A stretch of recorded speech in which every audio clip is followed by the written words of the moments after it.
Assalamualaikum dan selamat sejahtera. Okey, kita akan masuk ke subtopik yang ketiga iaitu pendebungaan dan persenyawaan. Okey, kita tengok dahulu kita punya standard pembelajaran iaitu yang pertama memerihalkan pendebungaan. Okey, yang kedua menghuraikan pembentukan tiub debunga dan pembentukan gamit jantan. Okey, yang ketiga menerangkan persenyawaan ganda dua dalam pembentukan zigot diploid dan pembentukan nukleus triploid. Okay, dan yang keempat, mewajarkan kepentingan persenyawaan ganda dua dalam kemandirian tumbuhan berbunga. Okey, kita tengok dahulu pendebungaan. Okey, pendebungaan merupakan proses pemindahan butir debunga dari enter ke stigma. Okey, ini adalah enter, ini adalah stigma. Okey, jadi pendebungaan adalah proses pemindahan butir debunga dari enter ke stigma. Okey, mesti nyatakan apa yang dipindahkan dari mana, iaitu dari enter ke stigma. Okey, dan pendebungaan ni dia ada dua jenis. Okey, iaitu pendebungaan sendiri ataupun kita panggil dia sebagai self-pollination. Okey, yang kedua adalah pendebungaan kacuk ataupun cross-pollination. Okey, pendebungaan sendiri ni adalah proses pemindahan butir debunga dari enter ke stigma pada bunga yang sama, ataupun proses pemindahan butir debunga dari enter ke stigma pada bunga yang berlainan tapi dalam pokok yang sama.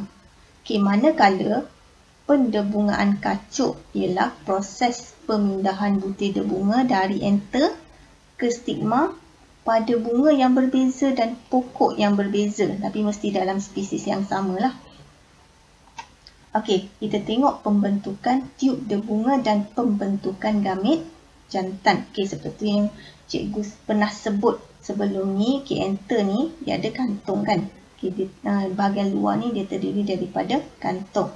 Okey, dan apabila butir debunga yang ada di dalam enter ini matang, okey, dinding enter pada debunga akan mengering, mengecut dan merekah.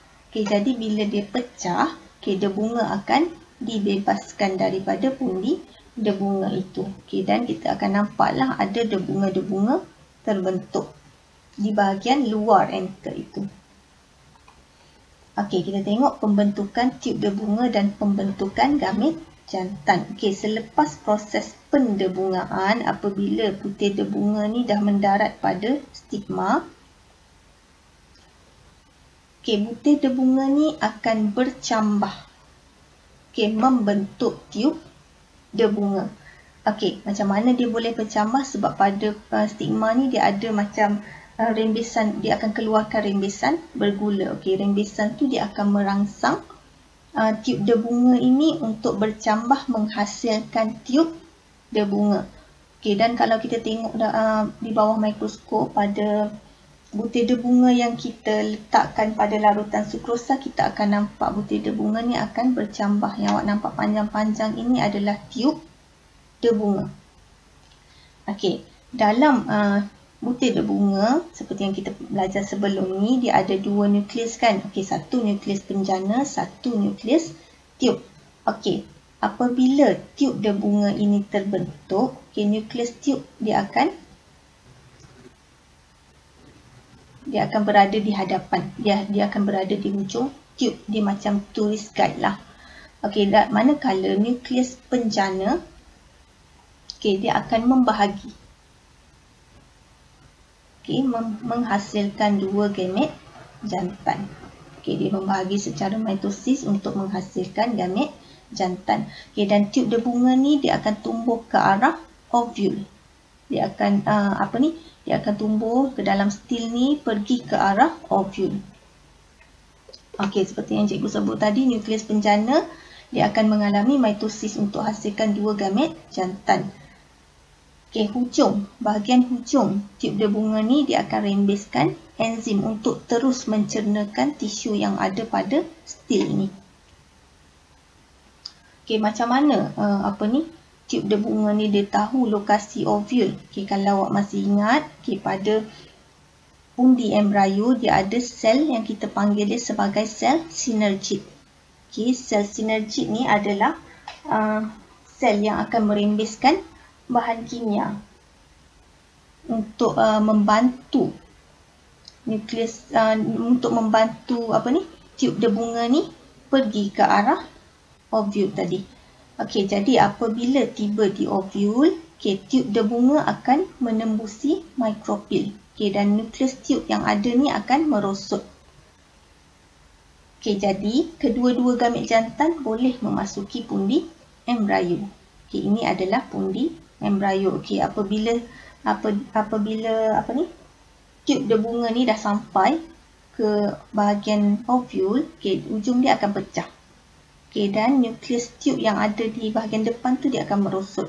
Jadi gamit jantan yang ada dua ni boleh masuk ke dalam pundi embrio ini. Lepas tu akan berlaku persenyawaan ganda dua untuk membentuk zygote yang diploid dan nukleus yang triploid. Kalau masih ingat, dalam pundi embrio ni kita ada 3 sel antipodal. Yang tengah-tengah ni adalah nukleus kutub. Kita ada 1 sel telur. Dan 2 sel sinergik. Jadi satu daripada gamit jantan ini akan mensenyawakan sel telur untuk membentuk zygote yang diploid. Manakala satu lagi daripada gamit jantan ini akan bergabung dengan 2 nukleus kutub ini untuk membentuk nukleus endosperma yang triploid. Nukleus endosperma yang triploid ini dia akan berkembang untuk menjadi endosperma. Endosperma ni fungsinya adalah untuk membekalkan nutrien kepada embrio. Yang ni kita akan belajar dengan lebih detail dalam topik yang akan datang. Persoalannya, kenapa dipanggil persenyawaan ganda dua? Kalau perhatikan kat sini, ada 2 kali proses persenyawaan yang berlaku. Yang pertama, apabila satu gamit jantan yang haploid mensenyawakan 1 sel telur yang haploid untuk membentuk zygote yang diploid. Itu 1 kali proses persenyawaan.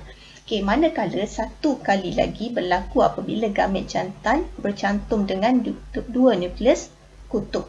Jadi sebab itu dipanggil persenyawaan ganda 2. Jadi kepentingan persenyawaan ganda 2 dalam kemandirian tumbuhan berbunga. Dalam persenyawaan ganda 2 tadi, satu gamit jantan akan mensenyawakan 1 sel telur untuk menghasilkan zygote. Jadi daripada persenyawaan itu, maklumat genetik daripada induk akan diturunkan kepada generasi yang seterusnya. Selain daripada itu, dia membantu mengekalkan bilangan kromosom yang diploid pada zygote. Kita tahu gamit jantan dia mempunyai bilangan kromosom yang haploid. Sama juga dengan sel telur, dia mempunyai bilangan kromosom yang haploid. Jadi hasil daripada proses persenyawaan akan menghasilkan zygote yang diploid. Jadi bilangan kromosom sesuatu spesies itu dapat dikekalkan. Selain daripada itu, berlaku juga percantuman gamit jantan dengan 2 nukleus kutub untuk menghasilkan tisu endoplasma, tisu endosperma. Tisu endosperma ni penting untuk perkembangan embrio. Sewaktu embrio ini berkembang. Dalam tumbuhan eudicot, endosperma ni digunakan sepenuhnya oleh embrio untuk berkembang sebelum biji benih menjadi matang. Maksudnya sebelum jadi biji benih tu endosperma tadi dah digunakan sepenuhnya. Manakala untuk tumbuhan monocot, sebahagian endosperma digunakan untuk perkembangan embrio, tapi sebahagian lagi akan disimpan di dalam cotyledon dan digunakan untuk percambahan. Contoh kat sini ini adalah buah kelapa. Buah kelapa ni, dalam buah kelapa tu dia ada air kelapa dan dia ada isi kelapa ni air kelapa dengan isi kelapa ni adalah endosperma.